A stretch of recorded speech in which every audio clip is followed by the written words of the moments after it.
Εδώ και σήμερα να κάνουμε αγώνα με τα αυτοκινητάκια και έχω την μπλε γραμμή. Κόκκινη γραμμή, Lamborghini, μπλε γραμμή, Subaru.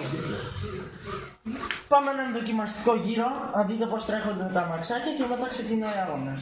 Πάμε λοιπόν. Να πάρετε μια... Το Subaru μου έχει γυρίσει, να, εκεί πέρα. Τελείωσε ο δοκιμαστικός γύρος. Έλα, δεν θα πάρεις αυτό. Πάρεις τα Subaru, για να απογυρίσω.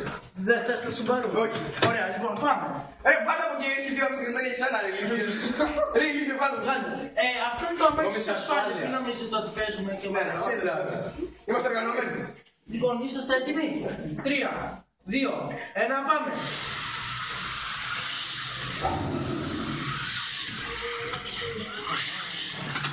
Έλα βρε! Έλα βρε! Απ' την άλλη είναι ηλίθεια! Περίμενε. Δεν το πάρεις καλά ηλίθεια! Ούτε και εμένα. Έλα τώρα να δει και αυτό. Καλά, εντάξει, ναι. Θα αμάξι της ασφάλειας. Σε ευχαριστώ πολύ, φίλε. Της ασφάλειας. Δεν περίμενες. Καλά. Θα τα πάρω. Η ασφάλεια περιμένει. Δεν μπορώ άλλο. Άιντε. Ας το ρε, το συγκεκριμένο μου σκίσω. Ρε, πάμε καλά ηλίθεια. Η ασφάλεια ρε λάκι. Πάρ' το μικρού μου. Πάρ' το καλά. Πάρ' το καλά ηλίθεια. Δεν ηλίθεια να μιλάω. Εδώ είναι. Άστο, μισό σκίσω. Άντε ρε βλάκα. Κοίτα, χάλασε το δικό μου. Καλά, εντάξει. Ωραίος αγώνας για YouTube. Παρετούμε. Άντε ρε. Δεν είναι πολύ και ακόμη πρέπει να τερματίσω. Χάλασε το αμαξάκι μου. Δεν έχει ξαναγίνει αυτό. Άντε γεια Τόσο καιρό με το Σταύρο. Άντε γεια ο νικητής. Ο μεγάλος νικητής. Έχει ζητήσει ο Παναγιώτης 10 φορές.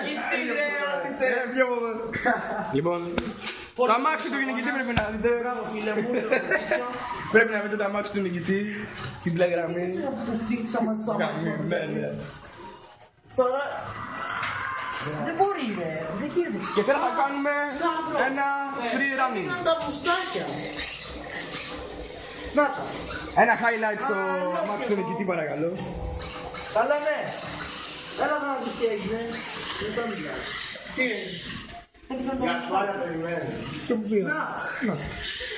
Γερμανοί. Τι πίσω τα Η ασφάλεια δεν είναι σίγουρα περιπολία.